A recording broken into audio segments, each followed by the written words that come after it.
Tolpuddle. So I'd like to welcome you to this session, and it's all change for food production. We've got a fantastic panel of speakers.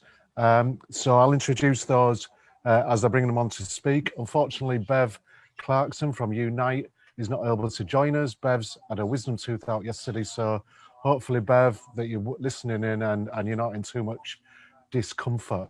So without further ado, I'd like to bring on our first panel speaker. It's Luke Pollard, the MP for Plymouth, Sutton and Devonport, and also the Shadow Secretary of State for Environment, Food and Rural Affairs. And anybody who knows Luke is a great campaigner, not only for his own constituency, but for the whole of the Southwest. So over to you, Luke. Thanks, Nick. Good morning, all. Thank you for joining us. Food should be more political. That's my starting point for the remarks I'm going to make today. It seems that over the past 10 years in particular, food policy, both in terms of production, nutritional value, where it comes from, has either been outsourced to the private sector, and by private sector, what I largely mean is supermarkets, Tesco's, or it's been captured in this Brexit debate, which has meant that we've been attacked with sound bites, not with the detail of what's going on. I think on the left, we've got this enormous possibility now to make food more political, not necessarily more party political, but something that's further up the political or order of things, further up discussion in the media, further up an importance for our party and for our movement. And I think one thing that I want you to get from my remarks on this one here is that this is something that needs to happen right across the Labour movement. We've seen some amazing work from the Co-op Party recently about food justice. We've seen some amazing work from our trade union colleagues about standing up for people who work in food production, both on the land, both in food factories, on front line during the pandemic in supermarkets and retail, and in haulage and distribution as well. And in Parliament, Labour MPs have been leading the case to preserve our high food and farming standards from being undercut in future trade deals. Now, all of this matters because each and every one of us should be eating 3 healthy, nutritious meals every single day. Normally when I do these talks, it's in the evening and it's about 7:30. And one thing that's always on my mind when that happens is at that time, there are kids in Plymouth, where I represent, and right across our country who are going to bed hungry because their families can't afford to put healthy food on their table, can't afford food, can't afford the utilities to cook the food. And as we saw from the start of the pandemic, many families don't even have a table, a kitchen table for the family to come around, or from their kids to work from home when the schools were closed during the pandemic. Food should be more political. We should care more about what happens in food. And we've got an amazing panel of speakers here, and I'm really keen to hear what they have to say because they come from very different perspectives. But I just want to offer a few thoughts about why food should be more political and how it can be along the way. As a movement, we talk about food poverty quite a lot, and food poverty is really important. But food poverty is not about a shortage of food. Britain has more than enough food to feed everyone, 3 healthy, nutritious meals a day, ensuring that every single person in our country can eat a healthy meal. The problem is there are far too many people in our country who are in a state of desperate poverty, unable to afford their bills, unable to put food on the table for their families. And so food poverty is a consequence of poverty. And when we're talking about food, we need to be really clear about why it's important that healthy, nutritious food is readily available, of course, why it's important that food prices remain low. And historically, food prices are low compared to the amount of household income that's spent on it, and low compared to many of our G7, G20 global competitors. But there are still people that can't afford to feed themselves and their families. So it's a matter of poverty, and we must be relentless in that pursuit of poverty. Johnny Reynolds, the Shadow Work and Pensions Secretary, has made a series of statements about this, talking about a need to preserve that £20 uplift in universal credit. I don't think it's something that the Tories should be taking away. It's cruel and inhumane at a time when there's so many people are genuinely struggling. But also we shouldn't fall into the trap that allows the Conservatives to brand universal credit as an out of work benefit. Huge numbers on universal credit are in work. And the bargain that we used to have that says if you're in work, you'll be able to afford to pay your bills, to have a home, to feed your family, has broken down. And we need to rebuild that bargain, rebuild that deal for policies on the left. I want to talk briefly about trade deals as well, because as a movement, the left often talks about people that work in food as those people who work in factories, those people who work in food distribution, those people who work in supermarkets, and they are important, and you'll be hearing from representatives shortly. But we must also not forget those primary producers, the people that work on the land, our farmers.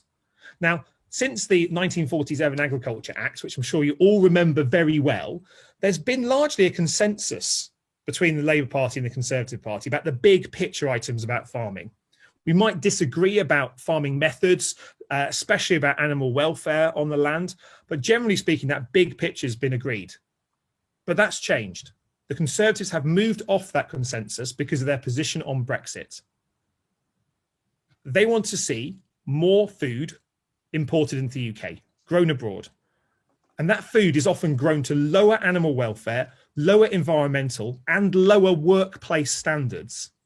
That food, when sold in the UK, undercuts our farmers, undercuts our high food and farming standards. And yes, I'm sure there's people on the call who want to see our food and farming standards go higher, and I'm one of those. But we don't preserve high standards by allowing food produced to lower standards to undercut them. We know that that will put farmers out of business. We know that the Conservatives want to reduce the total number of farmers, moving more farms to be industrialised, aggregated, bigger, using new technologies such as gene editing and industrial production. Now, there's real concerns around some of those areas here, a real concern. I'm also worried about the attack on small family farms, which are the backbone of production, not just in the West Country where I represent, but right across our country as well.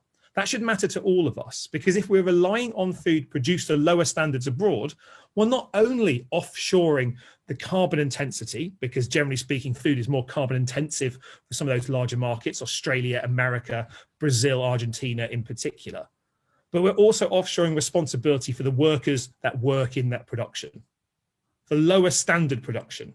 And I think as on the left, we need to be absolutely clear that we back our British farmers, we back our high food and farming standards, and we won't see them undercut.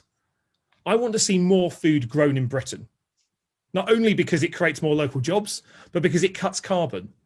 And the idea that our future food supply is going to be coming from the other side of the planet at a point of climate and ecological crisis is just a ridiculous idea.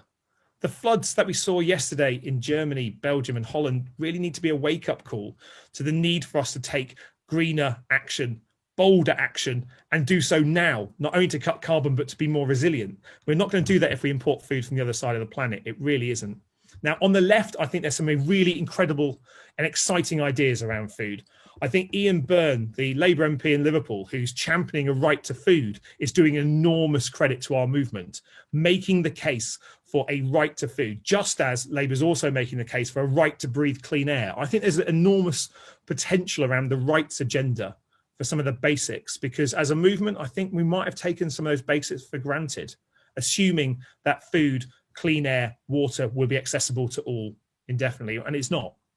You know that. So that rights agenda, I think, is exciting, and I want to encourage our friends from the trade union movement, from the cooperative movement, from Labour members, from our wider left family to start contributing to that. It's not enough that we make nicer food banks. We have to have a bold plan to remove the need for food banks, to make sure that food is healthier all the time. And even though he was appointed by a set of Tories, Henry Dimbleby's food report is actually all right as starting a debate on this. But we need to make sure that debate is not just between supermarkets and consumers. We need to make sure that the voice of people who work in this sector are not lost as well.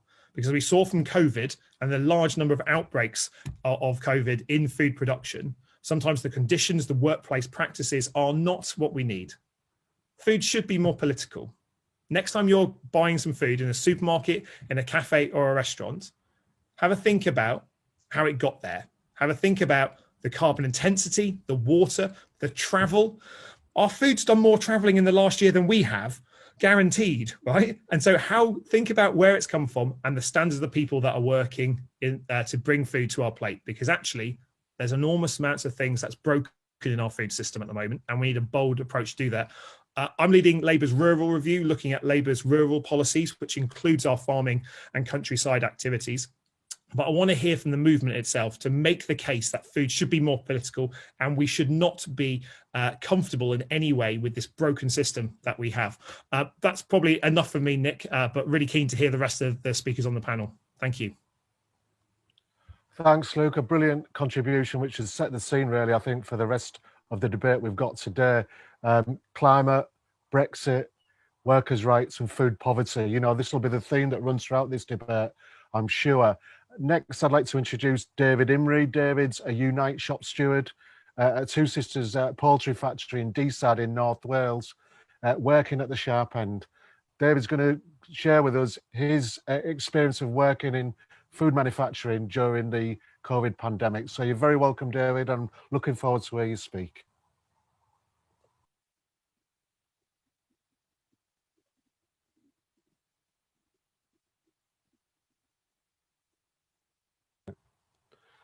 Unfortunately, we're being foiled by technology. We'll hopefully get David on at some point after that brilliant introduction from me as well. So I'd like now to go to Dr. Charlie Clutterbuck. Charlie, if you'd like to address the debate, please. Yes, thank you for inviting me. And what I'd like to say is to pick up on what Luke was saying, that food should be more political. And I'd like to flesh out some of the points Luke was making. We're in for some of the biggest changes in food and farming for perhaps 70 years, perhaps even 170 years. The biggest changes occurred, latest changes occurred in the 80s when a certain Mrs. Thatcher tried to get rid of school meals, basically said, let the markets rule. So that was let the supermarkets rule. A lot of the agricultural research, which I was involved with, 3/4 of that has been shut since then. And the free advisory service has gone. But what that has meant more so is that since the 80s, we used to produce about 75% of our food ourselves. We now produce about 50% of our food since that time. So I've seen my science almost disappear in the last 30 years. So what I'd much prefer is that we look back further to the big changes of the Labour Agricultural Act that Luke mentioned. And he said there was a consensus then about the way farming was done. And that consensus involved maintaining decent prices for farmers at relatively cheap prices for consumers. And it was discussed in Parliament every year what prices would be set for bread and wheat and for milk. And I think we need to go back to thinking in that way rather than just letting the markets rule. So at that point, the Labour also introduced the whole idea of investing in agriculture, and they invested as much in agriculture as probably the NHS. And I would like to see a comparison with the NHS, that let's talk about good food at the point of consumption. But it might be we're going back even further to the repeal of the Corn Laws. And this is what worries me most, is that when the Corn Laws were repealed, the following nearly 100 years saw a massive rundown in British agriculture. Lots of farms around here went to the walls, and all of that was caused by us building ships, freezer ships in Belfast, etc., to go out across the world to bring in food from around the world. In particular, we nicked seeds and swapped them all over the world to set up plantations, which meant cheap labour on cheap land, bringing in cheap food, such that by the beginning of the First World War, we were only producing 1/4 of our own food. And that relic is still with us, because you remember I said half of our food is being imported. That has a disproportionate effect on the environment. It means that 70% of the land used to produce the food is abroad, and 66% of our greenhouse gases to make our food is abroad. And yet nobody talks about that. That's why Luke's dead right. We need to talk about much more about producing food locally. We do much more for the environment. But the signs are that this is not going to happen. that basically it's lining up about the farms versus finance. And I'm afraid that when Johnson says he wants to beautify the landscape, which he said in Parliament, that's going to do absolutely nothing for rural lives. But as I'll show you in a minute, it is going to be very nice for the city and the finance people, because they're literally rubbing their hands at what could be going on very shortly. So I see increasingly this battle between farm and finance. They keep talking about doing stuff for the environment. They call it a greening Brexit, and I heard lots of talk about soil health, which is obviously right up my lane, because that's my specialist. But look at that map of Britain there. That is the soil being washed into the sea. We're losing 3 million tons of our most valuable resource. 2 million are going into the North Sea and about 1 million into the Irish Sea, but I don't hear anybody talking about it. The soil health was promised, but when the Soil Association tried to get subsidies to improve soil health, DEFRA said, no, soil health is not a public good. They kept on going on about public money for public goods. Said, no, it's not a public good, it's a private asset. It's a private asset which public goods may flow from. And they're right, because most of that land, remember, is privately owned. We don't have control over that land. We can't say what should happen to that land. So this is what's going on. They're not doing much for the environment. This is what I was involved in. The subsidies have been cut, and some of that money is being paid to consultants to come up with great landscaping schemes. And I'm involved in one of them, which was trying to develop natural flood management. We were turned down. We didn't get it. We knew we wouldn't get it, because this is who's getting it. All those characters which are talking about carbon offsets. Basically, they want to use the countryside to create carbon, which is then used as a credit to sell on the markets to industry, who can then claim they have zero emissions. They're not going to clean themselves up. They're just going to buy these carbon credits. So you can see already around here, the small farms, which Luke said are really under threat. I think they're on their way to the slaughterhouses around here. That they're going to be bought up, and tracts of land are going to be turned into forest, which can then be sold on the finances. So I really think we're heading for Empire 2.0, as it's being called, which is where, as Luke said, the subsidies are going. They're fighting to maintain the standards, but with lack of success. The one tariff which has changed so far is that 250,000 tons of raw sugarcane is now going to be allowed into the country without any tariff on it. The beneficiaries of that is Tate and Lyle, and they are owned by an American sugar refining company. So the £100 million which would have been paid in tax, which the EU used to take, which we in Britain could have taken, has gone straight to an American multinational. And that is a microcosm of what is going to happen in the future. As Luke said, these trade deals are going to bring more cheap food in. Every one of them is talking about cheap food. So what does this, who is going to suffer most from this rush to produce a lot more cheap food to feed the masses? And as Luke said, we know the answer to that. It's going to be farmers, especially small farmers, food workers and farm workers. They're all going to be on that treadmill even faster than they are now, because of the threats of cheap food. And that clearly is what this government wants. It's going to use the countryside to make carbon, sell that on the markets, and bring in cheap food. And so it's just like the repeal of the Corn Laws, cheap food for the masses, at the benefit now not just of industrialists, but also the finance sector. I published this book thanks to commissioned by Unite last year, a couple of years ago, where I suggested we use the subsidies, the £3 billion of subsidies, to pay workers, and we paid the workers to produce good local food near the centres of civilization, if you like, the towns and the cities. So you can imagine around here, we could produce lots of more fruit, lots more veg, and the animals to feed directly to the towns and the cities. And that sets up a circular economy which could save us over £30 billion in imports.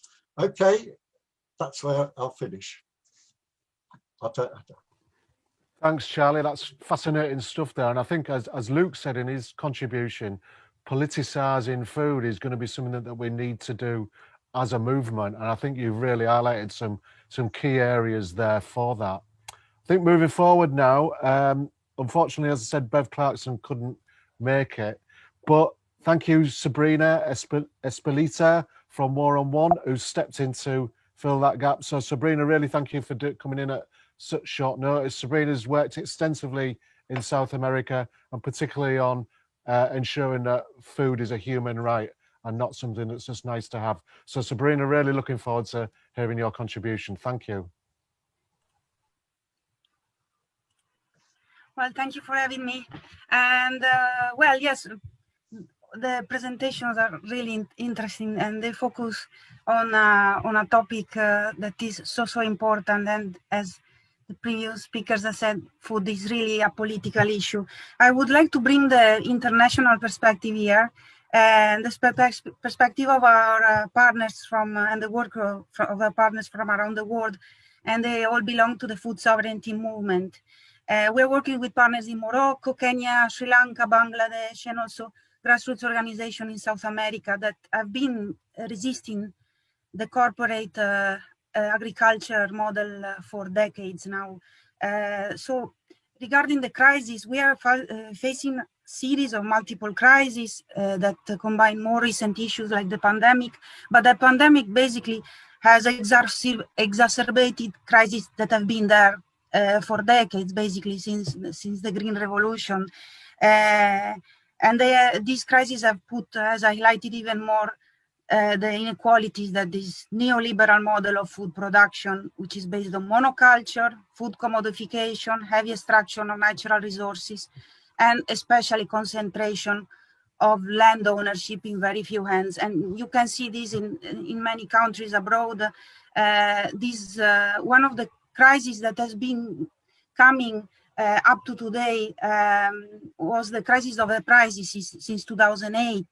2008, with the financial crisis, we have there have been new actors coming in the stock market, and they started to invest heavily in the agricultural sector, attracted by high price volatility. So they basically started speculating on the food prices. And then from a more long-term perspective, there has also been a connection of 3 decades of neoliberal policies, free trade agreements, as has always also already been said, that have been affected the capacity of food production in many countries.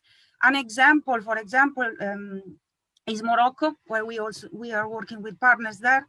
And there are some regions, for example, in the south of Morocco, that rely heavily on the export of crops for the European, but also the British market. Many supermarkets are buying and pre-ordering varieties and qualities and quantities of fruits, vegetables, for example, tomatoes, the strawberries, the raspberries. And these policies have been accompanied in Morocco by a series of measures on the way the crops have to be produced, so high use of natural resources, GM seeds, pesticides, but also, as it's already been said, they have applied flexible labor regulations that allow high exploitation. For example, in the south of Morocco, many fruits and vegetable farms, the majority of workers are women. The peasant minimum wage is not enough for workers that move to the urban areas. Other problems include increased private debt, hard working conditions. They work in overheated greenhouses with high humidity, exposure to dangerous pesticides with no PPE, inhuman conditions of transport from the picking point to the farms. And then the farm officials do not disclose health and safety information to the workers about the toxins that they are exposed, for example, chemical types, etc. They don't publish health and safety regulations, and so on. So our partners are working in different levels, and one of them is also workers' protection and unionizing in the workplace. This is an example of Morocco, but there are so many other examples that can say what is happening is with the COVID pandemic is that this has exacerbated even more, and we have seen that there is even more corporate influence and control on the food systems. For example, during the lockdowns in countries like Kenya, farmers' markets have been closed by the governments, and instead they gave green lights to large retailers and supermarkets, so they have lost their main income. At the same time, also the corporations are taking over new spaces of political decision making. For example, the UN Food System Summit that is taking place at the end of July and in September. New players are also coming more strong during this pandemic, like the tech corporations. We have seen in India with the Indian farmer protest, the large mobilization and national holdings and corporations, both national holdings and international corporations, are influencing the decision-making processes on a government level, like international tech companies also include Amazon and Facebook, who are very keen on gathering more data and information from the farmers, smallholder farmers, and then they tie them with technological packages, including pesticides. But at the same time, we have seen that in some countries, other partners have caught the opportunity to question this model of production. In Sri Lanka, because of the economical problems, an economic crisis provoked by the pandemic, the government has taken drastic decisions in terms of imports of pesticides and fertilizers, because the Sri Lankan agriculture depends a lot on imported chemical fertilizers and pesticides. So recently, from April of this year, they banned the imports of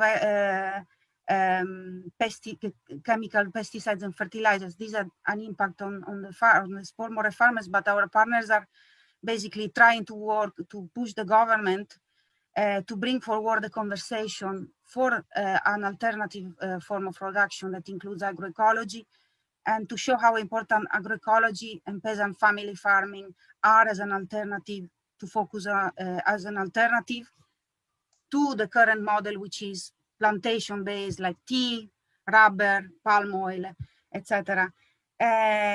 So peasant family farming and family farming, as already said, is basically the backbone of the production in the global south.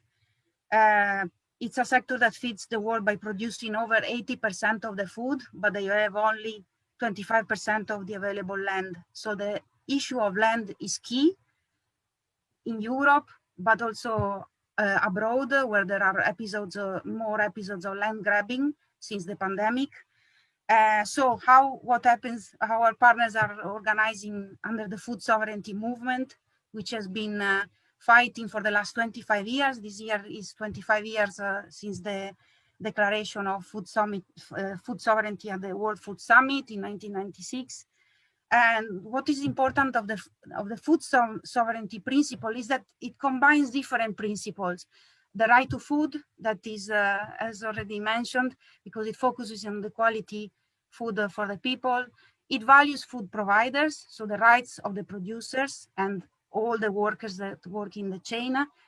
Localizes the food systems, so it's more focused on local food system and shorter supply and value chains, and put control over natural resources. For this is intersected with the very important right to land, and build knowledges and skills, and works with nature. So one of the core principles of the 6 principles of food sovereignty is agroecology and transition to peasant-based agroecology.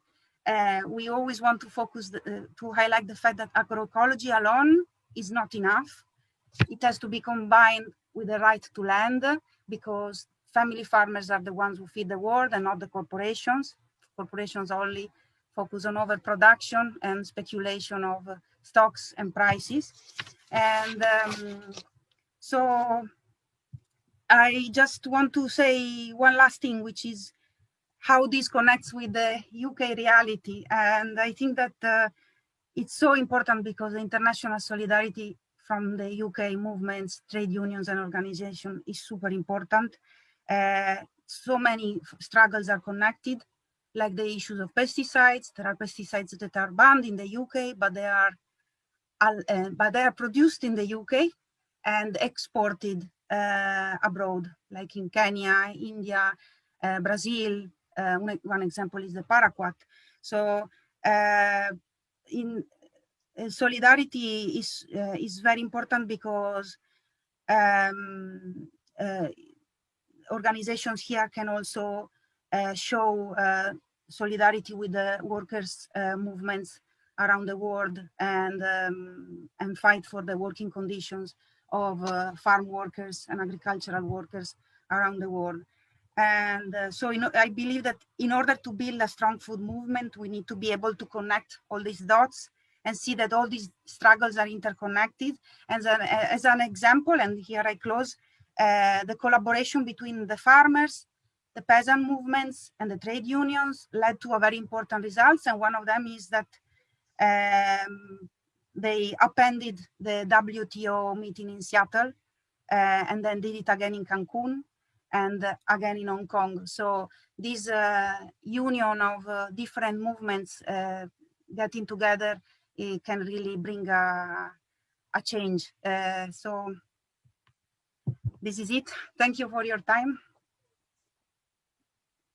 Thanks, Sabrina. That was a fantastic international perspective. And I'd like to send to all the workers that you work with a message of solidarity, without a doubt, from here at the Tolpuddle Festival and from trade unions in the UK. Our last speaker, unfortunately, David, we've lost David Imrie. Our last speaker is Sarah Woolley. Sarah is the General Secretary of the Bakers, Food and Allied Workers Union and is the first woman Secretary of that union. So Sarah, over to you, please. Morning. Thanks, Nick, and thank you for the invitation to return and speak today on an important topic alongside a great platform from a very warm and sunny Wakefield. I wanted to give some thoughts, if I can, on the current situation in the food industry as we see it, and touch on a couple of things that we have and are going to be doing as a trade union. And I agree with what Luke said at the beginning of his contribution. Food should be more political, and we as in the general public should care more about food, what's in it, how it's distributed, and the conditions in which it is produced from farm to fork. The Bakers, Food and Allied Workers Union is the only independent trade union that focuses purely on representing workers throughout the food industry. All of our officials have worked within it and have experience of the issues and the changes that have occurred over the years. We're one of the oldest trade unions in the UK at over 160 years old, and I'm incredibly proud to be the first female General Secretary we have ever had, though no one actually prepared me to take over during a global pandemic. The food industry is the biggest manufacturing unit in the UK. We are the biggest contributors to the economy, and over the last 12 months, our members have stood up as the key workers we have always known they are and kept the nation fed through the pandemic. They have had to deal with going into work day after day to make sure supermarket shelves have remained full, whilst dealing with the concerns of working in factories and shops during the pandemic, as well as massive changes to working practices designed to keep members safe as possible. And thanks in the main to our amazing health and safety reps challenging employers and making sure that solving one issue doesn't cause another. We may have seen a number of outbreaks, but thankfully we have not seen the massive death toll that other sectors on non-unionised parts of the industry have. You would think, being such a large contributor to the economy, the government would be throwing money into it as it does with other industries. Yet our industry is at the bottom of the pile when it comes to government investment, not just in terms of investing in new technologies or platforms or green initiatives, but also in the people, upskilling and educating them. Across the board, these new technologies are bought by employers rather than the industry invested in by the government out of the profits they make, reducing the amount they then invest into the people creating the profit and creating this competitive culture of who can have the biggest, shiniest machine to make the fastest number of products with the least number of people interacting with it, with what's being made, so it can be made as cheap as possible to appease the supermarkets who have far too much power in our industry and continue to use that power to turn the screws on suppliers in order to maximise their own profits. We've seen over the last few years more and more advanced kit replacing people. And I'll never forget when I was going around sites pre-pandemic, which feels like decades ago now, before the lockdown, One where an artisan, it was a bakery where artisan loaves are being made, and it was a tiny site with 100+ staff rolling bread, putting it into the prover and in and out of the oven by hand.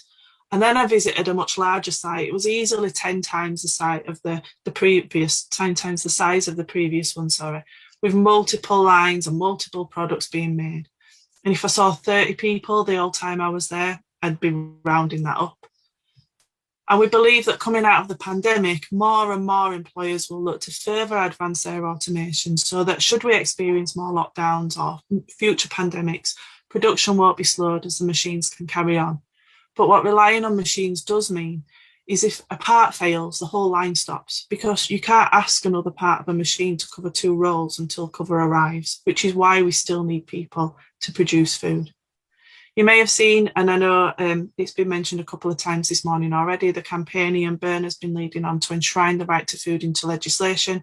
And we've been proud to work with Ian and thought that it was only right that we elevate the voices of our members working in the food industry. Because people believe that, you know, workers working in the food industry can't possibly be going hungry because they produce food for a living.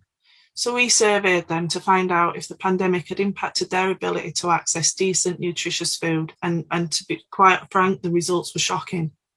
40% of respondents told us that they have eaten less than they thought they should have during the pandemic due to a lack of money. 19% told us there had been a time during the pandemic where their household had completely run out of food due to a lack of money. Over 35% said they had gone without enough food to make sure others in the house could be fed properly, and 1 in 5 relied on food from a friend or a relative to provide meals. And even more reported that they were concerned about running out of food. Now, these are the people that have worked throughout the pandemic feeding the nation. Yet our survey is showing that food insecurity is a significant issue for workers in our industry. And worrying about not being able to feed yourself and your family should not be something anyone has to go through, let alone through a global pandemic where there's been more than enough to worry about. The report's findings are based on experiences in the most part from staff who that have not been working from home in the past year, 15 months. There are workers who have been going out every day to ensure shelves can be stocked and fridges can be filled. Workers who feel, and I quote, that the pay is terrible everywhere in these roles, but to be honest, it's not enough to cover bills and food. It's just not good enough. I'm frightened for my job security, and it's hard juggling work and homeschooling. It's really taken a toll on me mentally. And the public doesn't seem to be aware how many people, even now, don't wear masks, don't distance, don't sanitize their hands, and how we workers don't feel safe serving them. And there's so many, many more examples. No one should go without food in the 6th richest country in the world, yet shamefully too many food workers are struggling to earn enough to purchase the very food they produce. And the pandemic has shone a light on the real key workers in this country, not the bosses, the shareholders or the millionaires, the people on the front line, those struggling to make ends meet whilst propping our country up through the toughest year any of us have ever experienced. And we can't allow them to be failed any longer. We can't sit back while people are struggling to survive. And that's why the time is right for the right to food to be enshrined in law, for decent, nutritious food to be truly accessible, affordable, healthy, safe to eat and fairly produced by well-paid, unionised, protected staff throughout the food industry. And whilst, you know, there were some small positive aspects to Dimbleby's national food strategy, and yes, it's a good start, with 10 million people across the UK facing food poverty, the strategy needed to bring meaningful change and recommend a right to food law. Instead, it offers little more than crumbs in the fight against hunger. And I'll finish on this. People talk about the food industry like it's the place to go where there's nowhere else, an industry that doesn't need skills, doesn't need a university degree, so deserves low pay and precarious contracts. Well, I'm proud to have worked in the food industry. I'm proud to have worked at Greggs. I wonder how many people can make 64 sandwiches an hour knowing the recipes off by heart, and quite sadly, I still do. I wonder how many know the correct temperature to keep sausages in a hot hold for, and how long they can do that without putting customers at risk. What to do if a fridge or a self-selector breaks down, or how many of them have the ability to crowd control queues of customers, especially at Christmas where everyone's grumpy because they're rushing around and nothing's done fast enough. I wonder if people knew the training that was required to be a mixer, to ensure the right ingredients are used and allergens that can literally kill people aren't added incorrectly, or the physical toll of standing on the end of an oven, tipping bread out of hot tins takes out on a person. How challenging it is to keep up with boxing fondant fancies or Yorkshire puddings, or even putting cherries on top of a Bakewell tart, or having the ability to know that a line isn't running just by the noise it's making, or having to clean down intricate parts of a machine to ensure that a new product can be made on it with no cross-contamination. I wonder then if they would still see our industry as unskilled, because not everyone is cut out to do these jobs. And yes, a university degree may not be needed, but one mistake can be catastrophic. So going forwards, the Bakers Food and Allied Workers Union want to change the narrative about our industry. We want people to feel proud to work within it, and the wider public to understand the skills that are needed and used every day to produce the food they eat, and join us in putting pressure on the government to increase the standards in pay, terms and conditions, and of course investment as a result. We're working in the background with a group of academics on our Right to Food report and how we use that as a foundation to make changes to improve our industry in the future for the workers within it, not just the employers and the supermarkets, because our members deserve more. They've been forgotten key workers during this pandemic, and even before it came about. They are the ones that keep the nation going and fed, and we shouldn't be in a position where people in our industry are going hungry because they are paid too little to survive. Thank you.